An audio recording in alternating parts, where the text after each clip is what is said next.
Well, we knew that July was going to be a bit of a hit to our net worth because we were going to make some changes in how we were tracking and how we were reporting. But it still hurts a bit when you see your net worth basically reset to where it was 6 months ago at the beginning of the year. So, what changes have we made that had such a dramatic impact? And then also aside from that, how did we do overall in July? Let's jump in and let's find out.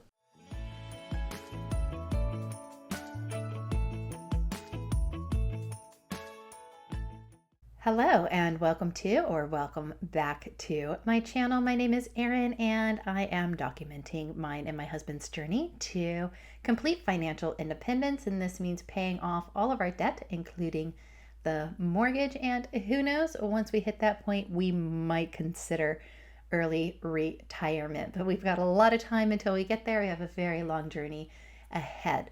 One of the ways that we are tracking our progress is through tracking our net worth. And so this is a metric that essentially is calculated by looking at the difference between what it is that you own, so what do you have in assets, and what is it that you owe, so what you have in liabilities. And really the most challenging part of calculating a net worth is deciding what you want to have in your assets. And your mind might change. You might want to add things, you might want to take things out. We have decided to go with the most conservative estimate possible for us. That means that we are now only going to include 4 assets in our net worth calculation. First is going to be our home value. Our home value is based off of an appraisal of the house, which we have not had since we purchased the land and built it about 3.5 years ago. That is sitting at $470,000. We do take into account our cash on hand and what we have in savings. But with this is savings that we really are not going to touch. So it's not short-term savings. It's really more of our medium and long-term savings. We did have a drop here because there was a specific purchase that we knew we were going to be making this year, and we had that money sitting in a savings account. And so we did withdraw that. So that dropped cash on hand and savings to $2,067. So we're in the replenishment stage there. Our retirement accounts. So this is mine and my husband's combined superannuations. I do not report our individual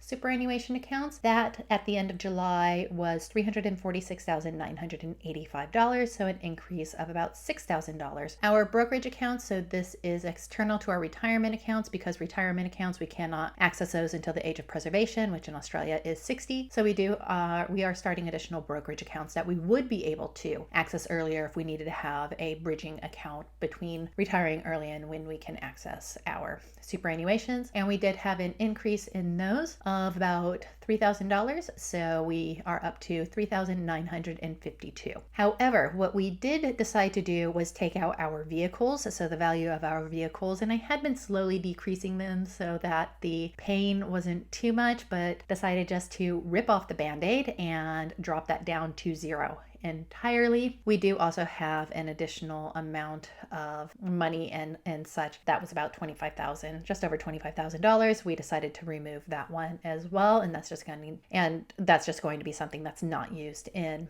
our calculations. So that brings our total in assets for July to $823,004. This is a decrease.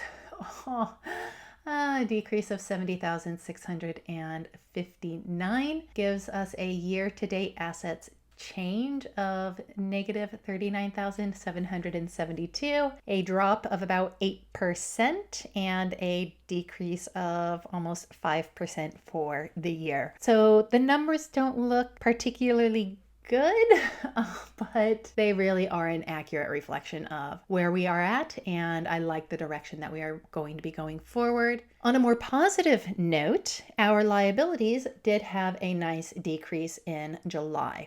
So our mortgage reduced to $397,362. Our next goal on that one is to get down below $390,000. Yes, it's going to take some time, but as you can see, we also now owe 0 on our loan. And so that loan was at $9,877. So we have 0 debt except for our mortgage. And that's just going to take time. And the plan that we have for that, it's not as straightforward as what options there are in the United States, because we do have additional options for things like offset accounts that reduce the interest that we pay and such like that.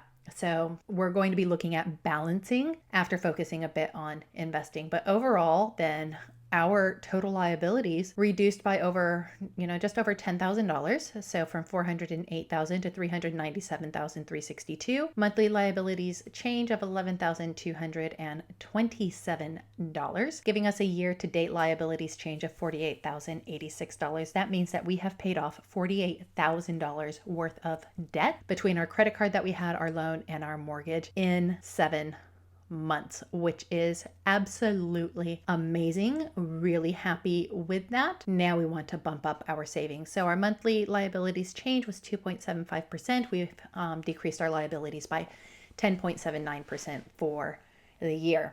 And that to me is really the most important part, because the assets, we're going to be able to increase those. It's just going to take a bit more time than we originally wanted. So this brings us to our net worth. And so our net worth at the end of July, $425,642. So all up, we did have a monthly change, a decrease of about $60,000, but we're still in the positive for the year. So for the year, we have still increased our net worth by $8,314. And we had a goal at the beginning of the year to increase our net worth by about $50,000. And I think that we will still hit that. Now, do I think we are going to get over the $500,000 mark? Not entirely sure. It's going to take a couple months. I'll have a better idea when we get to the end of September. So we did have a negative 12% change, but we are still up 2% for the year. So overall, I'm still going to call it a win. We're still tracking in a very good direction, and I'm much more comfortable with this